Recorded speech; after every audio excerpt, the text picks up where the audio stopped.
Hello students, आज मैं आप लोगों के कुछ बेसिक कॉन्सेप्ट को क्लियर करने के लिए, जैसा कि आप जब सेंटेंस बनाते हैं और इंट्रोगेटिव सेंटेंस, जो कि आप जानते हैं कि चाहे वो नरेशन हो, वॉइस हो, ओके, या फिर किसी तरह का इंट्रोगेटिव सब सेंटेंसेस हो, तो आप जब भी सेंटेंस बना रहे हैं तो किन बातों का ध्यान रखेंगे। आज जो मैं कॉन्सेप्ट देने जा रहा हूं तो आप बिल्कुल वीडियो स्किप नहीं करेंगे, लास्ट तक देखेंगे ताकि आप एक कॉन्सेप्ट क्लियर हो। ओके, तो ध्यान से देखेंगे। आपके सामने सबसे पहले मैं इंट्रोगेटिव के कुछ बेसिक कॉन्सेप्ट दे रहा हूं। ओके, जैसा कि आप सिंपल प्रेजेंट टेंस से रिलेटेड एक सेंटेंस, उसके बाद सिंपल पास्ट से, फिर सिंपल फ्यूचर से। सिंपल प्रेजेंट टेंस से रिलेटेड सबसे पहले मैं आपके सामने एक सेंटेंस यूज कर रहा हूं और उसे फिर इंट्रोगेटिव में, जैसे मान लीजिए सी हेल्प्स मी। ओके, यदि आप इंट्रोगेटिव बनाते हैं तो किन बातों को ध्यान रखते हैं। जैसा कि मैंने कहा था कि जब आप सब्जेक्ट के बाद वर्ब को उसके फिफ्थ फॉर्म में देखेंगे और उसे इंट्रोगेटिव में आप यूज करना चाहते हैं, दैट मीन्स यही फिफ्थ फॉर्म जो है डज के रूप में कन्वर्ट हो जाएगा। ओके, डज और इसका जो सब्जेक्ट है आप उसे यूज करेंगे, डज सी, और याद रखेंगे डू या डज के बाद वर्ब अपने फर्स्ट फॉर्म में होता है, तो आप लिखेंगे help, does C help me. Okay, interrogative sentence. जब मैं, दैट मीन्स ये थर्ड पर्सन सिंगुलर नंबर था जिसके चलते वर्ब अपने फिफ्थ फॉर्म में था। यदि मान लिया जाए मैं फर्स्ट फॉर्म का यूज करता हूं, आई हेल्प हर। ओके, अब मैं इससे इंट्रोगेटिव में जब बनाऊंगा तो कैसे बनाऊंगा पता ही आपको है कि जब ये वर्ब अपने, दैट मीन सब्जेक्ट के साथ वर्ब अपने फर्स्ट फॉर्म में हो तो हम लोग क्या यूज करते हैं, डू यूज करते हैं।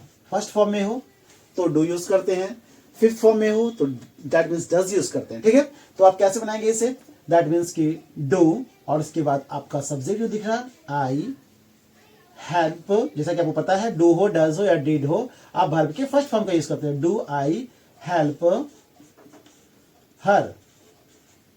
ओके, अब मैं आप लोगों को एक, दैट मीन्स की सिंपल पास्ट टेंस से रिलेटेड एक सेंटेंस दिखा रहा हूं, ध्यान समझने प्रयास करेंगे। Simple past tense. अब इसके इंट्रोगेटिव सेंटेंस कैसे बनाएंगे और किन बातों को आप ध्यान रखेंगे। जैसे मान लिया जाए, इसी से मैं बना रहा हूं, से हेल्प्ड मी। ओके, तो अब क्या करेंगे आप, दैट मीन्स कि देख रहे होंगे वर्ब जब अपने सेकेंड फॉर्म में हो, दैट मीन्स सब्जेक्ट के साथ यदि आपको वर्ब अपने सेकेंड फॉर्म में हो तो यहां पर आप क्या यूज करते हैं, डिड यूज करते हैं। ठीक है, तो आप लिखेंगे डिड और इसके बाद आप यूज करेंगे सब्जेक्ट, आप लिखेंगे दैट मीन्स की से, डिड से, और जैसा कि मैंने कहा चाहे डू हो, डज हो या डिड हो, आप वर्ब के फर्स्ट फॉर्म का यूज करेंगे, तो डिड से और हेल्प जो दिख रहा है आपको थर्ड सेकंड फॉर्म में, आप यहां लिखेंगे help, did she help me. Okay, तो आपने देखा कि चाहे वो सिंपल प्रेजेंट से रिलेटेड हो, सिंपल पास्ट से रिलेटेड हो, तो इंट्रोगेटिव सेंटेंस कैसे बनाते हैं। ओके, तो आपने देखा कि सिंपल प्रेजेंट टेंस में कैसे इंट्रोगेटिव बनाया गया जब थर्ड पर्सन में है, तो और दैट मीन्स कि सिंपल प्रेजेंट में ही यदि फर्स्ट पर्सन में है तो इंट्रोगेटिव कैसे बनाया गया। उसी तरह से सिंपल पास्ट में जो आपको सेंटेंस दिखाई दे रहे हैं तो इंट्रोगेटिव कैसे बनाए। अब मैं आपको फ्यूचर से रिलेटेड बता रहा हूं, ध्यान से समझने का प्रयास करेंगे। सिंपल फ्यूचर टेंस, जिसे मान लिया जाए, ध्यान देंगे जब सिंपल फ्यूचर टेंस वाला सेंटेंस बना रहे हैं, तो जैसे मैं आपको एग्जांपल दे रहा हूं, सी विल हेल्प मी। ओके, अब जैसा कि आप इसे इंट्रोगेटिव बना रहे हैं तो किन बातों को विशेष ध्यान देंगे। जैसे कि आप देख रहे हैं सिंपल प्रेजेंट में ना ही आपको एक्सिलरी वर्ब दिखाई दे रहा था, ना ही सिंपल पास्ट में आपको एक्सिलरी वर्ब दिखाई दिया, तो उस कंडीशन में आपने जब वर्ब को उसके फिफ्थ फॉर्म में देखा तो आपने डज यूज किया, जब वर्ब को उसके फर्स्ट फॉर्म में देखा तो आपने डू यूज किया, जब वर्ब को उसके सेकंड फॉर्म में देखा तो आपने डिड यूज किया। ओके, लेकिन जब आपको ऑलरेडी पहले से दैट मीन्स की हेल्पिंग वर्ब दिखाई दे रहा है तो आप सबसे पहले उसी वर्ड को यूज करेंगे। ओके, तो आप लिखेंगे विल, ओके, उसके बाद आप यूज करेंगे सी, और दैट मीन्स की पता ही आपको है कि जब भी शैल विल हो can, could, may, might, would, should यानी मॉडल के जितने भी वर्ड्स हैं उसके बाद वर्ब अपने फर्स्ट फॉर्म में दिखाई देते हैं। तो विल सी आप वर्ब में कोई चेंज नहीं करेंगे, हेल्प मी। तो इस तरह से आपने देखा कि किस तरह से आपने, चाहे वो सिंपल प्रेजेंट से रिलेटेड सेंटेंस हो या सिंपल पास्ट से रिलेटेड सेंटेंस हो या फिर सिंपल फ्यूचर से रिलेटेड सेंटेंस हो। अब ध्यान देंगे जब भी आप इस तरह के सेंटेंसेस को बना रहे हैं तो WH वर्ड बनाने के समय किन बातों का ध्यान रखेंगे, यानी दैट मीन्स कि इसी सेंटेंस से WH वर्ड हम कैसे बनाते हैं, ठीक है। तो किन बातों को ध्यान रखना चाहिए, चाहे आप WH वर्ड से related why, who, when, where कुछ भी यूज कर रहे हैं, क्योंकि मैं आपको केवल बेसिक कुछ कॉन्सेप्ट दे रहा हूं कि कैसे आप सिंपल प्रेजेंट टेंस को उसके इंट्रोगेटिव फॉर्म में दिखा सकते हैं, सिंपल पास्ट को कैसे इंट्रोगेटिव के फॉर्म में आप जब चेंज करते हैं तो किन बेसिक कॉन्सेप्ट को ध्यान रखेंगे, या सिंपल फ्यूचर वाले सेंटेंस में इंट्रोगेटिव बनाने से किन फ्यूचर दैट मीन्स की कॉन्सेप्ट को ध्यान रखेंगे। अब मैं आप लोगों को तीनों के बारे में WH वर्ड से रिलेटेड कुछ पॉइंट्स बता रहा हूं, ध्यान समझने का प्रयास करेंगे।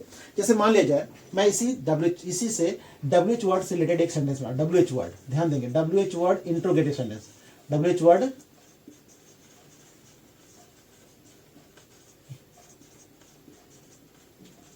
ओके।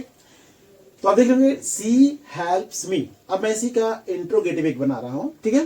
तो आप दैट मीन्स कि यदि WH वर्ड वाई से यूज कर रहे हैं, ओके, तो इसके लिए मैं क्या लिखूंगा, जैसा कि आप देख रहे हैं कि वर्ब अपने फिफ्थ फॉर्म रहने पर आप डज यूज करते हैं, तो आप डज लिखेंगे, वाई डज, और फिर जैसा कि सब्जेक्ट दिख रहा है आपको C, why does C help me, okay. उसी तरह से आप यहां यूज कर सकते हैं वाई डू, जैसा कि वर्ब अपने फर्स्ट फॉर्म में दिख रहा है तो आप लिखेंगे why do I help her, okay okay. अब मैं सिंपल पास्ट के कुछ कॉन्सेप्ट दे रहा हूं, WH वर्ड बनाने से किन बातों को ध्यान रखेंगे। तो सेम वही कंडीशन जैसा कि आप देख रहे होंगे, जैसा कि आप इंट्रोगेटिव बना रहे हैं, बस केवल WH वर्ड में आप WH वाले वर्ड को यूज करें, और जैसा कि आप इंट्रोगेटिव में यूज किए थे बिल्कुल उसी प्रोसेस को यूज करेंगे। जैसे why did she help me, okay. Same condition यहां भी होगा आपका, WH वर्ड से रिलेटेड आप बना रहे होंगे तो दैट मीन्स कि जो भी इंट्रोगेटिव में दिख रहे हैं, जिस तरह प्रोसेस आपने बनाया है, बस WH वर्ड के रूप में आप जिस भी वर्ड को यूज करना चाहते हैं उसी के अकॉर्डिंग, जैसे why will she help me. अब ध्यान देंगे जब मैंने आप लोगों को इस तरह से WH वर्ड इंट्रोगेटिव सेंटेंस से कुछ कॉन्सेप्ट दिया, तो चूंकि बहुत सारे वीडियोस जो टेंस से रिलेटेड आपको बताए गए हैं, आपको मैं डिस्क्रिप्शन बॉक्स में उसका लिंक दे दूंगा, आप वहां से हेल्प लेंगे, जो कि आपको step by step present tense, past tense, future tense, किन किन कॉन्सेप्ट को ध्यान में रखना है। अब ध्यान देंगे जब भी इस तरह के सेंटेंसेस आप बना रहे हैं और आप दैट मीन्स की वॉइस हो या नरेशन हो या फिर क्लॉज से रिलेटेड हो, आपको मैं बताऊंगा। आप वीडियो कंप्लीट देखेंगे, कंटिन्यू देखेंगे। अगर वीडियो पसंद आए तो लाइक एंड सब्सक्राइब केवल इसलिए करें ताकि आपके पास वीडियो सबसे पहले पहुंच सके। Okay students, thank you.